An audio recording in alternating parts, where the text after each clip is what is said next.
आगामी मनपाच्या निवडणुका आहेत. जोरदार राजकीय हालचाली सुरू आहे आणि त्याच्यामध्ये राज ठाकरे आणि उद्धव ठाकरे यांच्या युती संदर्भात अजूनही संभ्रम आहे कार्यकर्त्यांमध्ये.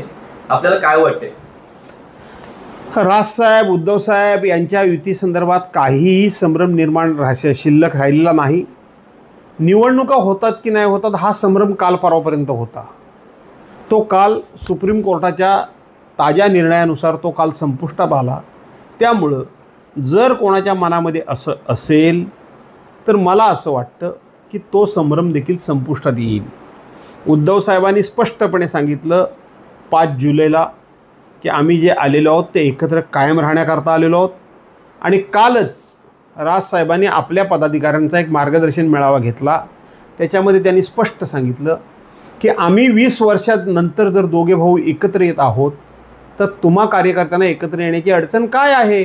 याचा अर्थ हा संभ्रम संपलेला आहे. युती संदर्भातला संभ्रम संपलेला आहे. महानगरपालिका कोणाच्या ताब्यात जाईल आपल्याला काय वाटतं युती झाल्यानंतर? जे म्हणून महाराष्ट्रावर प्रेम करतात, जे म्हणून छत्रपती शिवाजी महाराजांचा स्वाभिमान जपतात, जाना म्हणून 106 हुतात्म्याच्या बलिदानातून ही मुंबई मिळाली, त्याच्याबद्दल त्या हुतात्म्याच्याबद्दल ज्यांच्या मनामध्ये आदराची भावना आहे, ज्यांना असं वाटतंय की मुंबई ही महाराष्ट्राचीच राहिली पाहिजे, त्या सगळेजण या महानगरपालिकेच्या निवडणुकीमध्ये आमच्या पाठीमागे उभे राहतील. सरकारचा आता दुसरा टर्म सुरू आहे. त्या सरकारचा आनंदाचा शिदा जो चालू केला होता दिवाळीच्या तोंडावरती आणि शिवभोजन थाळी सुरू केली होती ती आता सध्या बंदच्या अवस्थेमध्ये आहे. काय सांगा? असं आहे की सर्वसामान्य माणसाला देण्याकरता या सरकारकडे पैसे नाहीत, परंतु त्यांच्या मंत्र्यांचा हजारो कोटी रुपयाचा भ्रष्टाचार करण्याकरता, निवडणूक जिंकण्याकरता हजारो कोटी रुपये सरकारच्या तिजोरीतून वाटण्याकरता या सरकारकडे आहेत. हे आपण सातत्यानं बघतोय.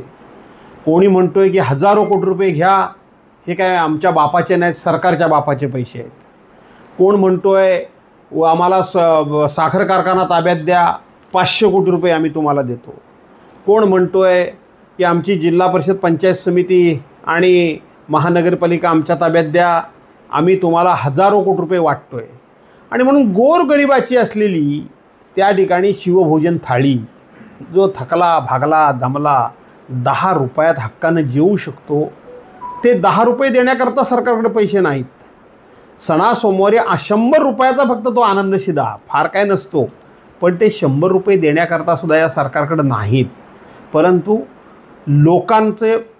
लोक विकत घेण्याकरता, लोकांचे पक्ष विकत घेण्याकरता, दुसऱ्या पक्षातले कार्यकर्ते विकत घेण्याकरता यांच्याकडे हजारो कोटी रुपये आहेत. आणि म्हणून हा जो भ्रष्टाचार आहे, या भ्रष्टाचाराला आळा आता जनतेनं घातला पाहिजे असं माझं स्पष्ट मत आहे. सरकारमधले जे मंत्री आहेत किंवा आमदार आहेत सत्तेतले, ते एकामागून एक अडचणीत येत चालले, वाचाळ वक्तव्य म्हणा किंवा इतर गोष्टींमुळे. तर या संदर्भात आपण काय सांगाल? नाही, सरकारमधले अनेक मंत्री, आमदार, खासदार, पक्षाचे नेते ज्या पद्धतीची विधानं करतायत, ज्या पद्धतीनं वाचाळवीरपणा करतायत, मला असं वाटतं की 3 पक्षांमध्ये ही स्पर्धा लागलेली दिसते. पहिले भारतीय जनता पार्टीचे अनेक लोक बेताल वक्तव्य वाटेल ते करत होते. मला वाटतं त्यांना मागे टाकण्याचं काम अजितदादाचा पक्ष मागे करतोय, आपले एकनाथ शिंदेंचा पक्ष मागे करतोय, म्हणजे तो मागे टाकण्याचा प्रयत्न करतोय.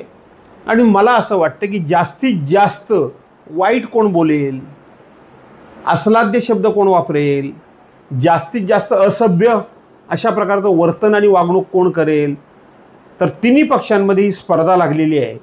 माझ्या त्या 3 पक्षांना शुभेच्छा आहेत की त्यांनी अशाच पद्धतीनं सातत्यानं अस्लाद्य वर्तन, अस्लाद्य भाषा आणि असभ्य वर्तन करत राहावं, याकरता तिघांनाही माझ्या शुभेच्छा आहेत. काय वाटते, जवळच थोड्या दिवसानंतर 15 ऑगस्ट आहे. जे रायगडमध्ये भरत गोगावले आहे हे झेंडा फडकवणार का? त्यांना मान मिळणार का? कसला? पालकमंत्री म्हणून झेंडा फडकवण्याचा. अच्छा, 15 ऑगस्टचा स्वातंत्र्य दिनाचा पालकमंत्री काय ना, म्हणजे झेंडावंदनाचा मान मिळेल काय?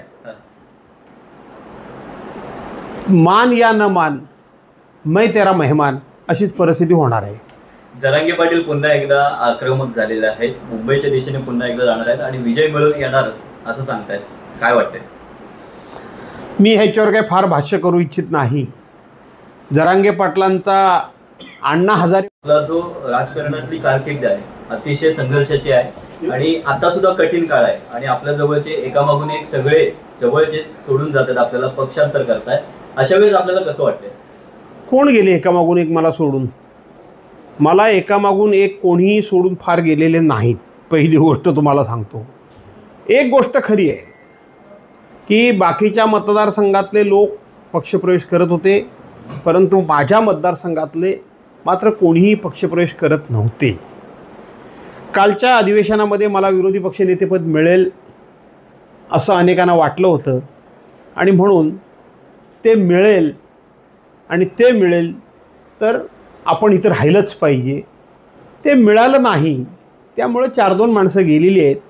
याचा अर्थ अनेक जण एकापाठोपाठ सोडून जात आहेत असं काही घडलेलं नाही. आगामी मनपाच्या निवडणुका आहेत, जोरदार राजकीय. असं आहे की परवांच्या दिवशी जे काही जमले होते त्याच्यापेक्षा कितीतरी पटीनं लोक जास्त जमतील आणि ते काही मला जमवावे लागणार नाहीत. त्याच्याकरता कोणतरी एखादा राज्य पातळीवरचा नेता बोलवायला काही मला लागणार नाही. मी स्वतःच त्या ठिकाणी उपस्थित राहणार आहे आणि आपण बघाल त्या उद्याच्या मेळाव्याला अतिशय उत्स्फूर्त असा प्रतिसाद. ज्या मेळावा घेत आहे आपण, हो, सगळ्या मेळाव्याची जिल्हाभर चर्चा आहे. याआधी एवढी कुठल्या मेळाव्याची चर्चा झाली नव्हती, मात्र वेळणेश्वर गटामध्ये होणाऱ्या मेळाव्याची सगळ्या जिल्हाभर चर्चा चालू आहे. काय विशेष त्या मेळाव्यामध्ये एवढं होणार?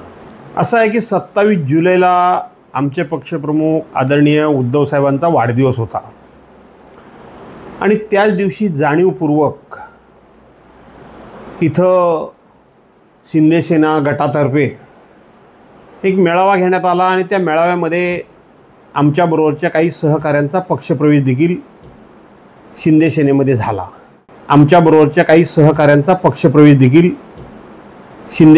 झाला.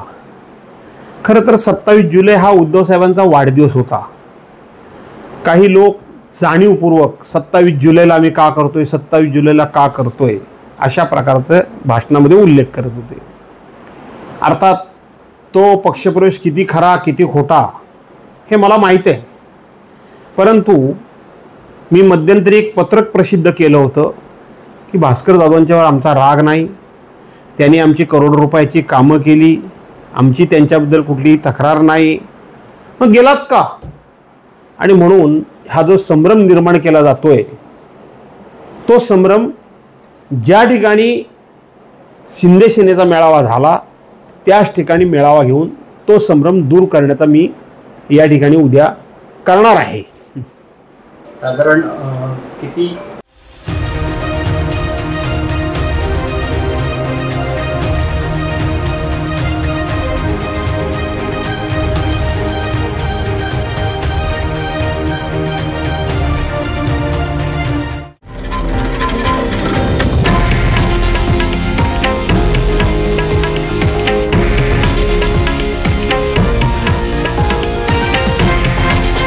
हे आहे देशातील नंबर 1 न्यूज नेटवर्क आणि आपण पाहत आहात TV9 मराठी, एकमेव.